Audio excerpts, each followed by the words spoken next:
This is the Global Broadcasting Service, serving remote outposts since 1928. Hi, everyone. Welcome aboard the Walt Disney World Express monorail.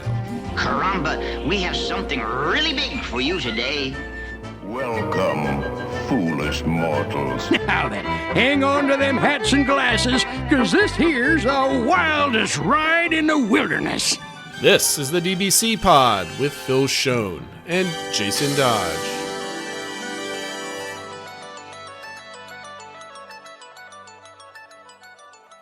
Hey everyone, welcome to this week's pod, the show for the week of February 19th, 2024, and this is a solo show.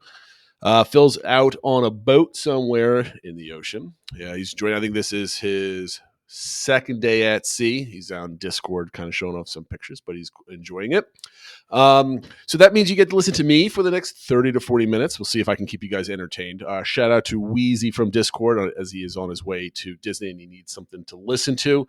Hopefully he's traveling tomorrow and not on Monday, because if it's Monday, he's probably already there. So we'll see that. But anyway, this show's for you, Wheezy.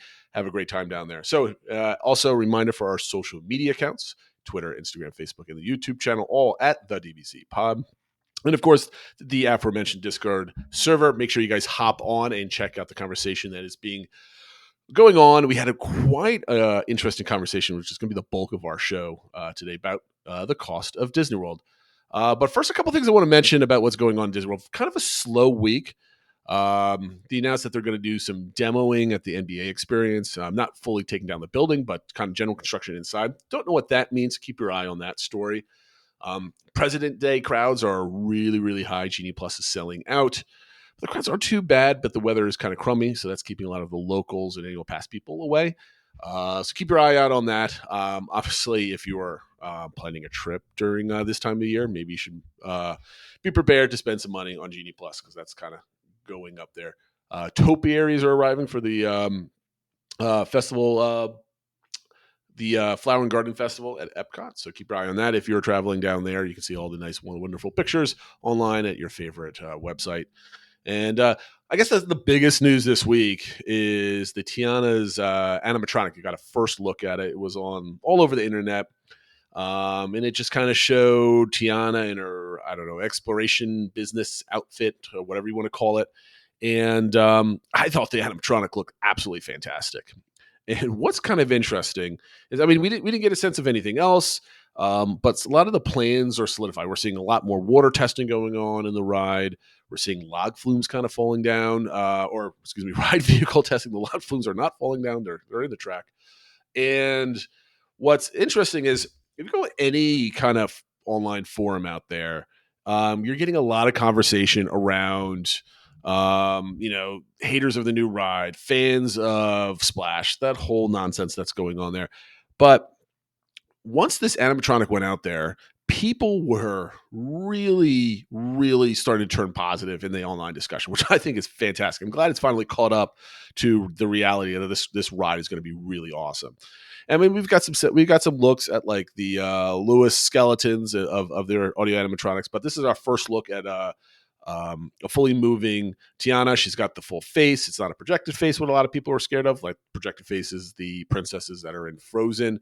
So if you kind of take a look at some of the Belle animatronics over in Tokyo, or potentially if you want to kind of get an idea, if you've only been to Disney World, the Shaman animatronic, the end of Navi River Journey, it looks really, really good. And if a lot of the other animatronics that are in this ride are as of this quality, then we're in for something special, I think. The interesting thing, again, with the conversation that's kind of going online is it kind of turned positive, which I think is absolutely fantastic. And people are now talking or kind of looking around and saying, maybe there really is dozens of animatronics. What does that really mean? I'm really looking forward to it. And even some of the people that have been negative about it, for I don't know what reason. I guess they need visual proof that Disney is spending money and there's just going to be screens all over the place. And another thing that I want to mention, if you haven't taken a look at it now, there's pictures going around on Twitter, on WDW Magic forums, where the scaffolding is coming down in the front. That's been coming down for some time. but now it's going off into the side, the Frontierland side of the attraction. Because I always thought that the sides, even looking from Big Thunder Mountain, looked sparse. It looked just like Splash. There wasn't anything to it. But now they're starting to add some greenery, add some moss to some of the mill buildings, and it looks really cool. And the outside is really coming along. There's a Twitter user, Drew, also on the WDW Magic forums and on X. He's taking some pictures inside. You can see some of the the paths and the different walkways kind of coming around in the queue. So they're getting really, really close. Len Testa, Jim Schul, and Jim Hill on the weekly Disney Dish podcast, we're kind of guessing at when is this going to open. And they're kind of gauging the first time you see ride vehicles of a ride to when it opens. And because that this is an existing ride, they're thinking 5 to 6 months at this point, which puts us in the July timeframe. I'm still thinking that they're going to get this out earlier, but it's going to take a lot of work. So I'm really looking forward. You'll know that they're very close once they start loading the logs with dummies and stuff like that to replicate humans, and I think it's going to be great. So kind of check all that out. There's really not too much else to say about that animatronic. I know everybody's excited, but just watch the video. There's nothing else to talk about other than it's really awesome. I'm glad that it's a state-of-the-art piece of equipment, and it's really great. But one of the things, moving on, is there was a video that was posted in Discord by Bright Sun Travels, and the guy, I'm not familiar with this channel or these influencers or what they do. I just watched their video. And the premise is a gentleman that is probably in his 30s, used to love going to Disney World. He was an annual pass holder at one point, and he hasn't really been since 2017, I want to say, or at least the pricing that he's comparing to is 2017. And he wanted to go back and he wanted to see the cost differential between going now and what it cost 5 or so years ago. And I think this is interesting because we're seeing for the last year, is Disney World too expensive for the middle class? Are they pricing out the everyday ordinary American? And we get these kind of tropes of, is Disney World too expensive? Is it too complicated? Is it worth going? Et cetera, et cetera. Now, it's a loaded question. It's hard to kind of answer that definitively. Is it more expensive? Absolutely. Is it that much more expensive that we need to be writing articles and opinion pieces on it and making 30 long videos to kind of go over it? I don't know, but let's kind of dig through it. So the conversation that they're having is they're going to take their local people, so they want to simulate what it costs for a family to go to Disney World. So here's some of the categories that he has listed in his tally. Here he has transportation to and from the airport, a hotel stay, park tickets, GD Plus Lightning Lane, and then food, where he has hotel breakfast, park lunch, park dinner, sit-down meal, and like a snack and a coffee that he got. And he compares 2021 to 2022. 2024 and 2017. So I think this took place in January. And to kind of give you a rundown on some of his costs, and I think these are all normal costs that you would expect. He took Mears, which is like $33. He got a stay at Port Orleans for $280 a night.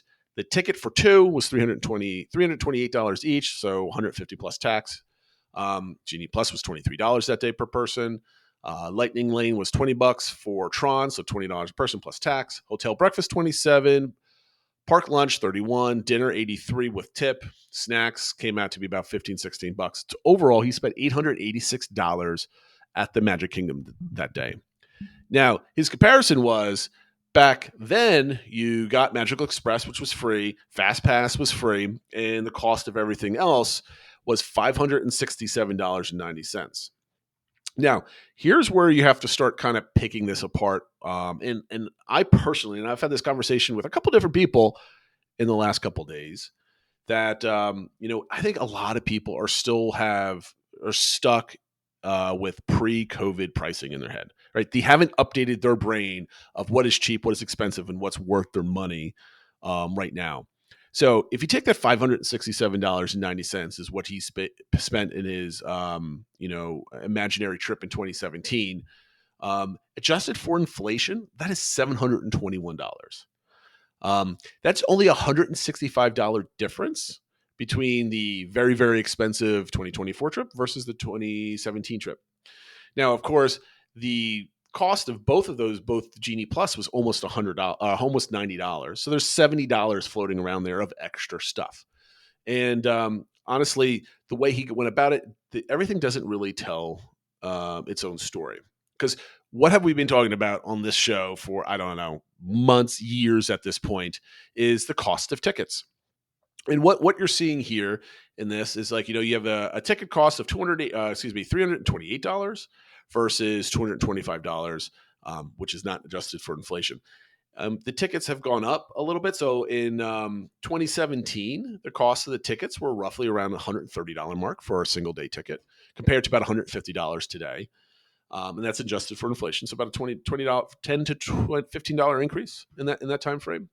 But what is hidden, and maybe everybody out there is tired of me saying this, but it's the hidden cost of multi-day tickets that you used to be able to purchase. And if you go on Discord, I posted all of this in a thread because I really love digging into numbers and proving out costs and stuff like that and getting to the truth.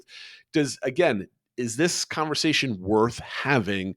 Wall Street Journal or Washington Post or stories on ABC News about how Disney World, well, probably wouldn't be on ABC News, but on ABC News, is Disney World too expensive for the average person? And, it comes down to the ticket cost because, with my recent trip in December, the tickets were astronomical. So 2023, if you wanted to go for a 6-night, 7-day stay, let's say you get 5 tickets. Last year and mostly of this year, you're looking at spending about $2,600 per ticket. It's probably a little bit more expensive than I have here because the tickets have gone up since mid last year when I did this. But compared to 2019, a similar price park ticket is $1,900, $1,975. And that's a cost of about $700 that's hidden in there for the family versus, the ticket cost is about $10 or is about $15 cheaper. It's when you go from 3, 4, 5, or 6 tickets, every time you bump up an extra ticket, the discounts have gotten significantly less meaningful.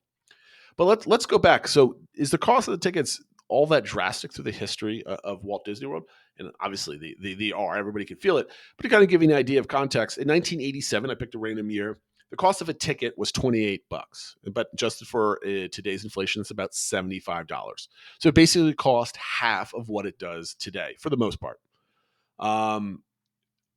Where you saw it, and from about maybe like mid 80s to maybe mid 2000s, 2004-ish, 2005, ticket costs were relatively flat. Adjusted for inflation, they were somewhere in the high 70s, and they ended up in the low 80s over the course of about 20 years. And then once 25 hit, and maybe you could map to what was going on in the Disney company at that time, they started drastically rising. So basically 15 years prior to the pandemic, you saw drastic increases in the cost of year over inflation, not just adjusted for inflation, but over inflation. During that time, Magic Kingdom, and I'm just going to use Magic Kingdom's attendance as a gauge of how many people are on property. Magic Kingdom rose, attendance went from 16.5 million people to just over 20 million people. And where the prices nearly doubled, so about 80% increase in cost over that time period. So call it 2005 through 2020, beginning of 2020 or 2019. Attendance only increased by 20%. So you got almost double the amount of people, or excuse me, you got a fifth more people, but you almost doubled the cost of the ticket. And where is the long-term investment? Where is the capacity increases of the parks that you would normally get? And these are questions that people really, ask constantly. And that's why the parks in the state that they are today. So let's go back to that. So when you have a drastic increase in tickets and the park didn't see that much of an increase, only a 20% increase, let's go back to costs. So back in 2019, if you had a really nice long Disney World vacation for a family of 4, you could for the same. Let's kind of go apples to apples here. So for let's say a 6-day ticket, you're spending about $2,000 for your family of 4 to go for 6 full days at parks, right? Single day, non-hoppers, about $2,000.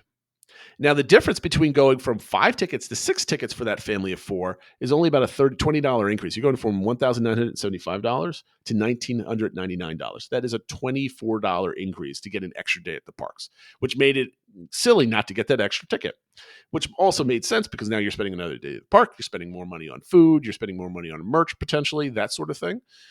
Comparatively, if you're just spending about $2,000 in today, you are not even going to the parks for 4 days. That's a 3-day ticket. A 3-day ticket is just shy of $1,800 to kind of give you an idea. So instead of going for 6 days in 2019, you're only going for 3 days in 2024 for the same amount of money. Let that sink in. You're going for half the amount of time in the parks for the same amount of money. Now let's dive in here a little bit deeper. If I had a 3-day ticket and I wanted to upgrade it to a 4-day ticket, you're sitting down with the wife, you're sitting down with your husband, your spouse, and you're saying, "Man, 3 days, I want to go to each park. How can we afford it?" In at least in last year's numbers, and it's roughly the same now. You're looking at spending an extra $600. $600. That's almost a 30% increase to go from 3 tickets to 4 tickets. If you want to go to 4 tickets to 5 tickets, it's an extra $300. $2,300 versus $2,600. And only when you go from 5 to 6 does the increase get even less, but it's still $140 more. Now, comparatively, if you remember, going from 5 to 6 in 2019 only cost $24.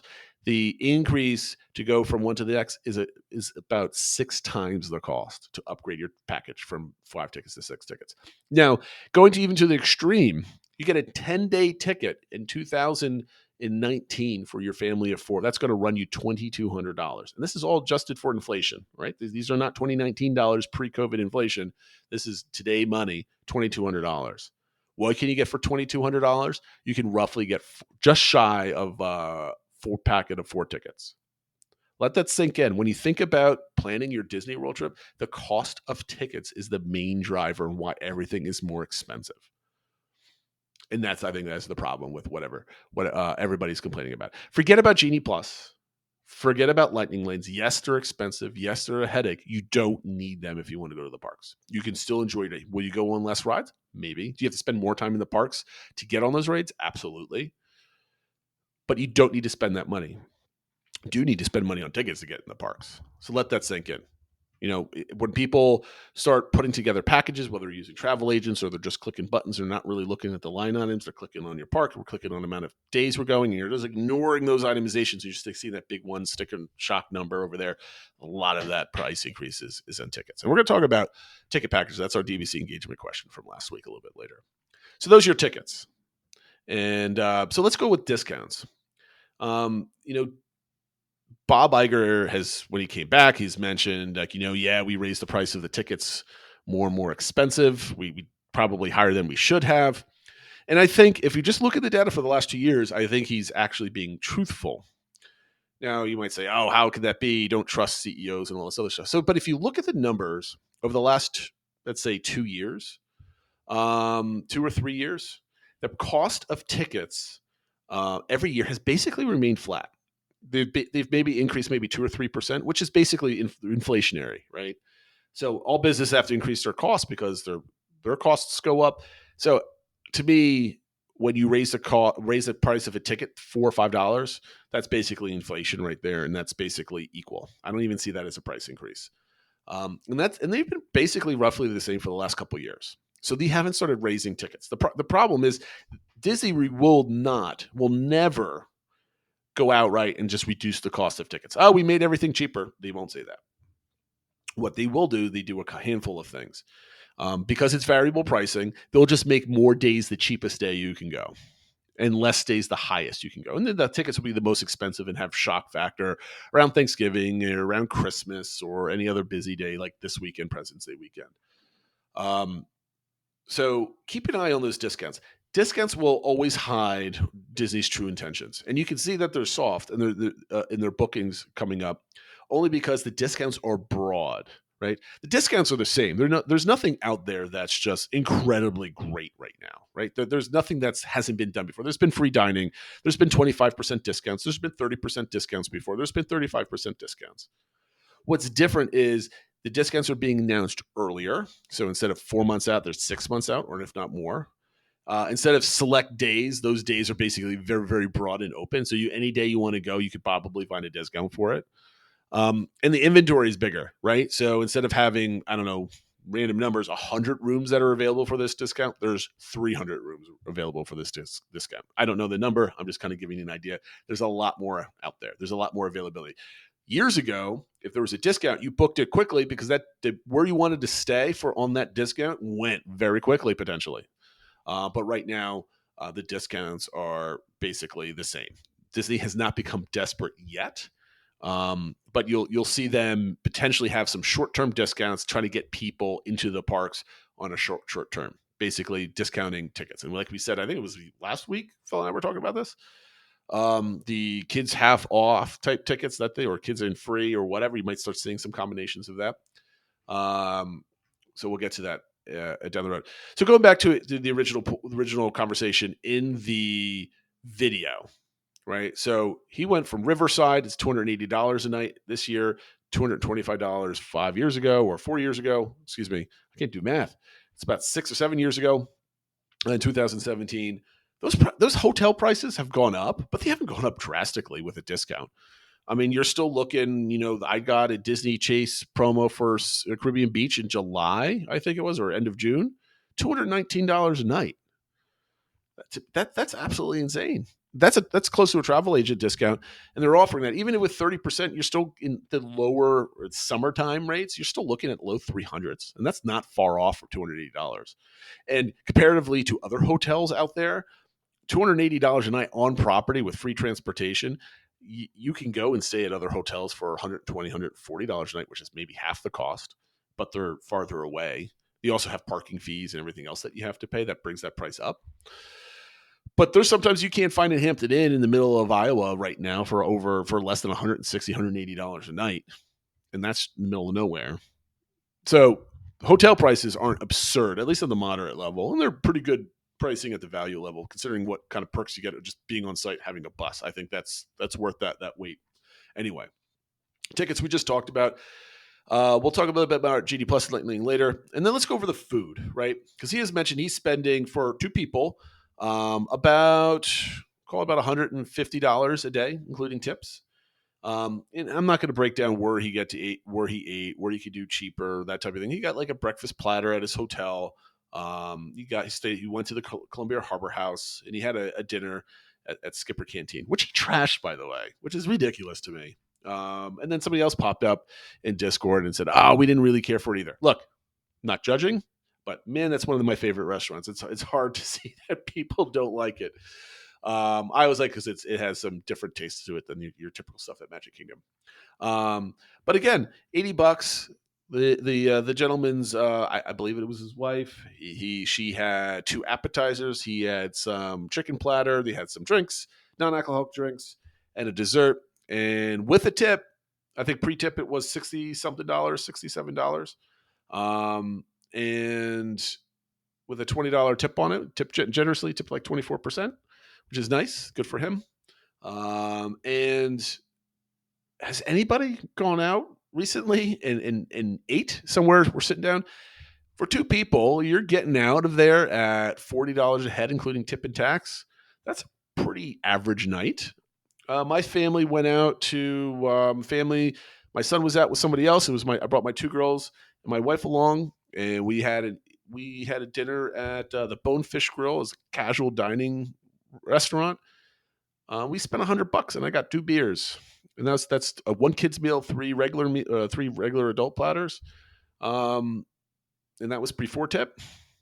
I thought that was pretty good. I mean, $40. I don't complain about the meal if we're spending on average $30 a person in a sit down meal at a theme park. Nonetheless, I think that's on par with the rest of society.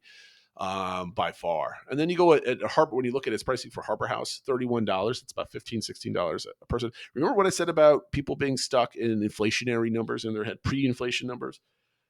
People used to think, go to Burger King, get a combo meal. It's $8 or $9. But now it's like anywhere from $13 to $15, depending where you are. It's expensive out there. Has anybody eaten at Panera and ordered a meal for their whole family? You're not sitting down for less than $50 at this point. Like each meal is like $16 with a drink. To me, that's absolutely nuts. But again, it's 2024. It's not 2019 anymore. We've gone through some inflation. We've got a bunch of corporate greed out there driving up prices. So what does that mean? That means if you're eating at the Harbor House for two people for $30. I think you're sitting pretty good, and that's some good food out there for a theme park meal. And that's what, $30 right there. Family of four, maybe get two kids meals in there. Maybe spending $55. When I was there in December, we were averaging anywhere between $55 and $65 for a quick service meal for a family of five. And that's with one Disney adult attached to it. That's having a full meal rather than a kid's meal. I don't think you're not spending any, significantly less anywhere else unless you're bringing them to like a McDonald's in order off a value meal, or you're splitting stuff, or, you're getting just one slice of pizza somewhere, that type of thing. But a full meal type of thing, I think that's on par. I mean, it's probably a little bit more expensive depending on where you live, but you're going to pay theme park tax on anything. So to me, is Disney more expensive? I think the food is not more expensive. You could argue quality. I think there's good and bad places that you can go. Some places are not as good as others. Some are actually pretty tasty. Satu'li Canteen for one. But to me, the one thing you need to avoid when you're at Disney World, you have to avoid the prefix menus if cost is something of mind. The food could be good or bad. I'll leave that up to you. But the prefix menus are very expensive, and I think they're overpriced. But you're potentially getting experience at like Be Our Guest or something else like that. Character meals are still very expensive. They're at $60 plus. I think it was TL Man in Discord mentioned he was comparing stuff from like 2014 when he attended. I don't know if I have the numbers right here in front of me, but I believe remember it being like $40 a person back in 2014. But if you take $2014 and put them in $2024, it's about $50 something, $53, $54. Tusker House right now is $60 plus. The Disney website says $60 plus. So you're about $10 outside of inflationary numbers, which I guess you're going to get that. So anyway, character meals are a little bit more than a meal, right? It's an experience. Your kids are getting to meet Mickey and Donald and Winnie the Pooh or wherever you're going. It's still an enjoyable experience. I think they're worth the money if that's something that you want to do. But just food wise, stick away from the prefix menus. Find your quick service places that you actually want to try and enjoy.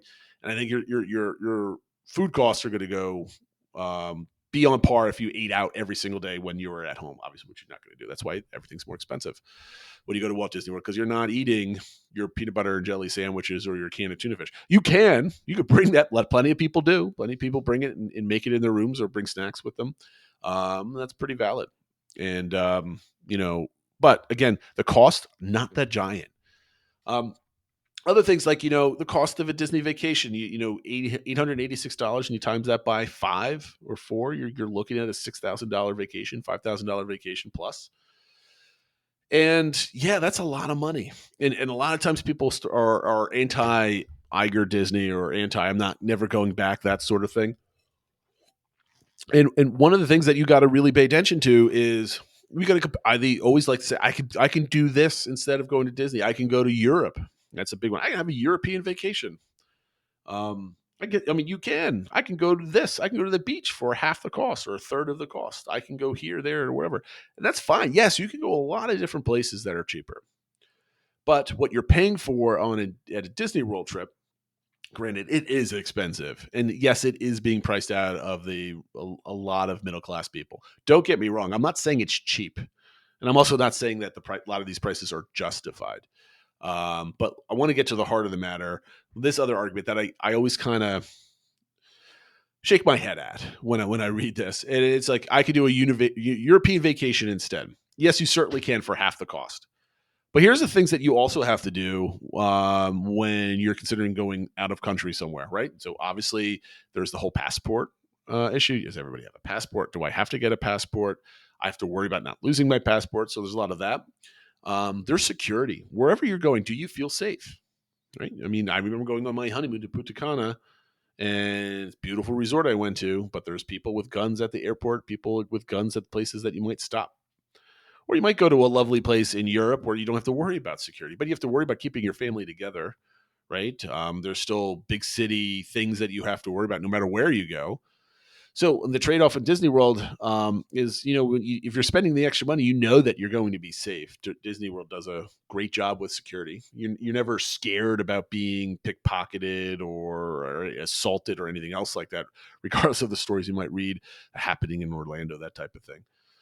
Then there's the itinerary aspect of things, right? So when you go on a European vacation or a trip to a city, so let's say if you're on the West Coast and you're taking a trip to New York for the first time, or you're from the East Coast and you're taking a trip to Hollywood or San Francisco, or going wherever that you might want to go and explore as a family, you have to come up with your own itinerary, right? You have to do research. I want to go to this museum. I want to go to this sporting event. I want to go to the beach. I want to go do maybe a local amusement park or whatever it might be. But you got to piece those together for the 5 days, 6 days that you're there. You got to rent a car. You got to transport yourself on there. So you don't have buses, right? So you're not going to sit in a nice, comfortable hotel and get bused wherever you might want to go. Either walk, take a cab, take an Uber, additional costs, that type of thing. But there's a lot of amazing experiences out there in a lot of different cities. But you have to research them, and you have to make sure that you're on schedule to do all those things. And so a lot of what you're paying for at Disney, justified or not, is you're sitting in the middle of 4 different theme parks in a shopping district, all connected by monorail, Skyliners, and buses, with the option of minivans or Ubers or whatever your preference, or you bring your own car. But you've got that transportation, you've got that security. And even if you're not a planner where you're going to plan out every single step you take or where you're going every single day with with reservations, you can just show up and you have at least 4 options that you might want to go to parks wise, forgetting about Disney Springs and go see a movie or shopping or eating or dining, that type of thing. So where else can you go in the world where you have 4 amusement parks with dining and fireworks and entertainment that you can go to without any other pre-planning or anything else other than having a ticket in a hotel? So I don't like the comparison to a European vacation because, yes, it is a valid option. It's a lot more enticing when you don't mind doing the extra work and the legwork, and it's vastly cheaper. It could be as expensive. You're shopping in Italy and going to fancy restaurants. You're spending more money potentially, but just to kind of see the sights and kind of hang out and explore different cultures, which is a valuable experience. You're working harder for it, or you might not be as fulfilling, or it might be as more daunting. What you're paying for at Disney World is what I'm getting at, is you have access to a lot of things and they're easy to get to. Disney makes it very easy for you to spend your money and have a great time doing it when you're down there. So there's an ease of that, where from the bubble looking out, yes, it's harder to do a Disney World trip, right? It's more expensive. You have to worry about transportation. Magical Express is gone. It's horrible. But you also have, thankfully the park reservations are gone, but you have the Genie Plus stuff where you got to do it at 7 a.m., the virtual queues and individual lightning lanes. So that the trip is more complicated potentially on a day-to-day basis, but look from the bubble out. Yes, you have all these things, but comparing it to what you need to go through for a European vacation, especially if it's the first time you're doing it, maybe you're not a native language speaker. There's other challenges that come along with it that don't make it as easy, even though it's not as easy as it used to be to have a Disney World trip. That's my thought. Maybe I've talked too much about it, but that's what I usually see when you compare Disney World's too expensive. I can do X, Y, Z instead. Yes, you can go to the beach for a week. That's great. I've done a lot of those vacations and they're absolutely wonderful, but they're not as fun as a Disney. More relaxing, of course, but maybe not as fun as a Disney World trip, right? So that's what you're paying for in that thing. So going back to the original video, again, it's from Bright Sun Travels. You can find it linked in Discord a couple different times. The comparing for 2 people from 2017 to 2024, there's about $160 difference in their trip, adjusting for inflation, which I don't think is drastically higher to do anything. But the big chunk of that is Genie Plus and Lightning Lane, right? So since 2020, let's call it 22, 20, and 23, attendance is down by about 3.5 million people. And according to their quarterly reports, Disney is making more money than ever because guest spend is up. Guest count is down, guest spend is up. People are spending more individually. People are spending more money. And it's coming from Genie Plus and Lightning Lane. and they're going to change it eventually, right? But that's the big chunk, right? You don't have to do that. But let's say you get it every day. It's expensive. You're adding anywhere from $50 per person to $20 a person every single day, depending on if you get both or just one, or it's a cheaper day. Now, I want to throw this idea out at people listening. Let me know if this is crazy or not. Maybe this could be a prediction. I'm going to predict this, but it's probably not a good prediction. But why not offer Genie Plus Limited, G Plus Limited, right? So we're going back to the Fast Pass days. Everybody got their free 3, and then you got to refresh and everything, but the system was free. The system's never going to be free again, so let's not ask for that. Disney's making way too much money from this. They're not going to get rid of it. But how about we give all resort guests 1 or 2 lightning lanes free a day, right? So you get your first free, your second free, lightning lane, you're a resort guest. You're like, this is like old Fast Pass. You don't get 3 anymore. I mean, they dropped the credits from a Disney dining plan from 2 to 1. So they're going to drop the free lightning lanes from a 2 to 1 in this, or 3 to 1 or 3 to 2 in this scenario. And of course, everything is tiered now, right? So everything was tiered before. Magic Kingdom is going to get tiered this time. And the free version does not allow you to include the top tier rides in your free selections for the day. Now, of course, you could upgrade Genie Plus Limited to the standard version, and then you do whatever you want like you do now. And potentially there's going to be the pre-selections and all that other type of stuff. We don't know that yet. But I'm amazed that Disney has not done this yet, offering everybody a free version of Genie Plus just to draw them into upgrading that. Because you can imagine, let's say it's free at Magic Kingdom, and then all of a sudden you're booking it, you're getting psyched, but you're like, okay, I want to book for Space Mountain.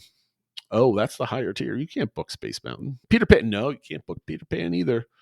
You get Dumbo, PhilharMagic, or Winnie the Pooh. Jungle Cruise, absolutely not. Maybe you're lucky you get Pirates in there on a good day. I don't know. You're like, I want to get Space Mountain Lightning Lane. All right, I'll fork over the $23. Or I think today it was like $35, President's Day weekend. That gets them buying it, right? I know I personally do not have or ever need like Genie Plus for Epcot or Animal Kingdom at the very least. Hollywood Studios if I feel like stacking, but typically no. If I had a taste, like I got into Hollywood Studios, I was able to get like Star Tours or, I don't know, Indiana Jones Stunt Spectacular, which are useless lightning lanes. But I was like, I've got it. I've got the tool.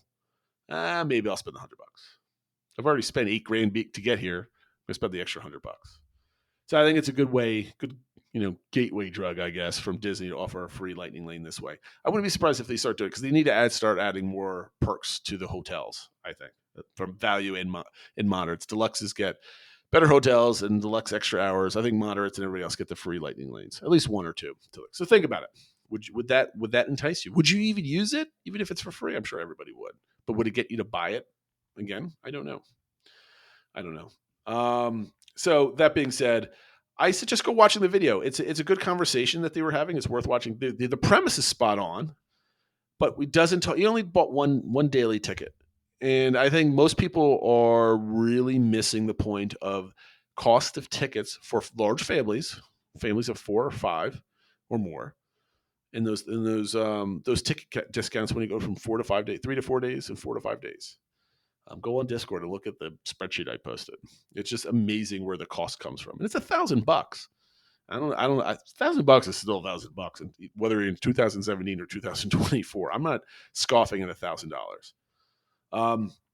So that gets us to the DVC engagement question from last week, and we asked, would you rather book a piecemeal Walt Disney World trip or a full package like a cruise but at a discount?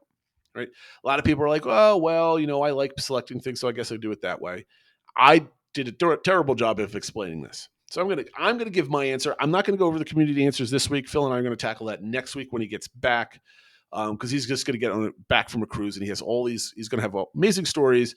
And he was talking in Discord from the boat, from the ship, about how the prices of the cruises changed drastically from when he booked it. Like the price doubled. So he book early, book often, I guess.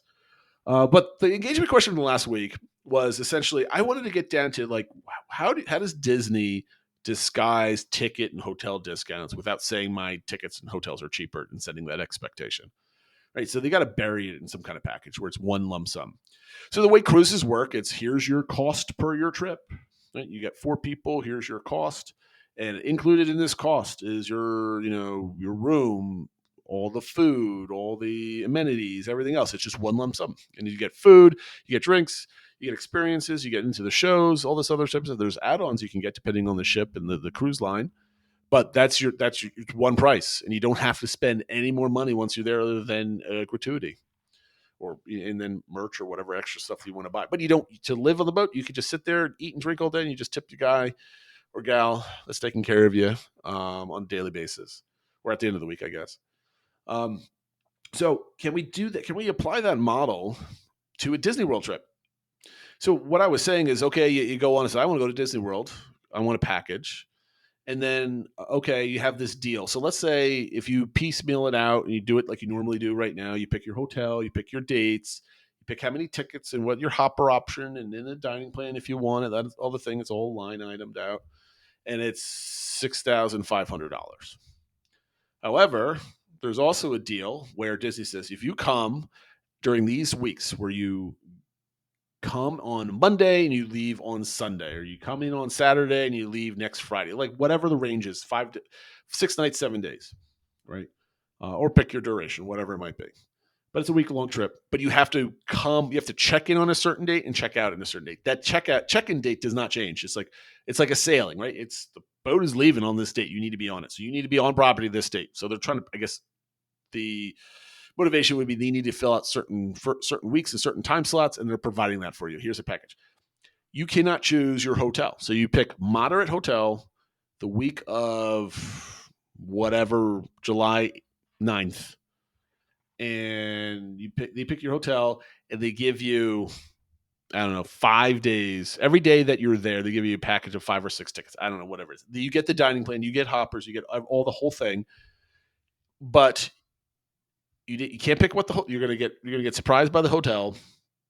You're gonna get surprised, and you have to pick the. You cannot pick when you check in. It's basically there's certain ranges of weeks. But instead of $6,500, when you put it all together, it's $5,000 or $5,500. Do you pull the trigger? Because they just saved you $1,000 compared to a rack rate or whatever else is going on right now. Is that valuable enough for you to be inflexible on the hotel and the dates? To me, yes, because I want to get away from those ticket costs. If I can, for my family of 5, paying $3,000 before I even put my head on a pillow, that hurts. And I don't know how to do a Disney World trip when I'm spending $3,000 before I even pick out my hotel, because that's the cost of tickets. So I think Disney has to do something in that direction, and I don't think they're outright going to discount tickets. I don't think they're going to offer buy 2, get 1 free. They might do a similar deal like they did last year where you get 4 tickets and you have to go 1 to each park, and they were $100 a piece. I think that was actually a pretty good deal, but I think that was in August. I think we're going to see a lot more of that, or at least a repeat of that when it's slow, but you're going to have to get up and move, because I think they're going to announce it and you have to go with like in the next 2 months type of thing. But that's one way of getting a cheaper thing is one of those. So a lot of people kind of comment in. There's some DVC people I forgot to even consider in this. Like, why would I do this? I have DVC. You shouldn't do this because you have DVC and you have access to a more inexpensive annual pass. So we're going to read some of those responses next week. But my view on this is I will whatever I can do to save money at Disney World, whatever way they can discount food. I'm not even worried about hotel and food discounts. Dining plan really doesn't make sense unless you're drinking an alcoholic beverage at every meal. But I want those ticket discounts. I'm going to say that every single show until people get sick of it. Hopefully you don't leave. Please keep listening. But okay, so we're gonna wrap this up. I've been talking for 43 minutes straight. I'm actually amazed. I thought I was gonna ramble through in 20, 25 minutes. If you like this solo show, let me know. Please boost my ego. Let me know what you thought about this. Was I listenable for 43 minutes and 18 seconds? That's good. That would be that'd be interesting. Maybe I can do this more often when Phil is away, or maybe I don't know. I know I'm never gonna do this again. I need Phil back. I need somebody to keep the reins on me, so to speak. Next week's DVC engagement question. and then everybody loved you had to go pick 2 days at a value, 2 days at a Monarch, 2 days at a Deluxe. Everybody had fun with that. I hope this one's equally as fun. I was trying to think of along those lines. Here's the question. If you had 4 days to be in the parks with hoppers and you had to split the day in half, so there's a morning and an afternoon or whatever way you want to split it in half, and you could only go to the park for 2 halves total, how would you plan your vacation? So think about it, each park has 2 points, right? So you have a half ticket to each park. So you can't go to Magic Kingdom morning and night, right? You have to go to Magic Kingdom 1/2 of 1 day of those 4 days. It could be 2 nights, it could be 2 mornings, but you can't do a morning and night the same day, right? So you had to split them up. How would you organize your vacation for 4 days at the parks where you had to hop from one park to the next and midday and switch? You had to hop. How would you organize your vacation 4 days in a row? This is kind of like a planning question. And I'm looking forward to what people might have to say about this. There's some strategy involved. I didn't think there was strategy in the value, moderate, or deluxe conversation, but everybody found strategy. I'm like, I did not think of that. So good on the community for going through that. So to repeat, DVC engagement question for next week is: you have 4 days in the parks.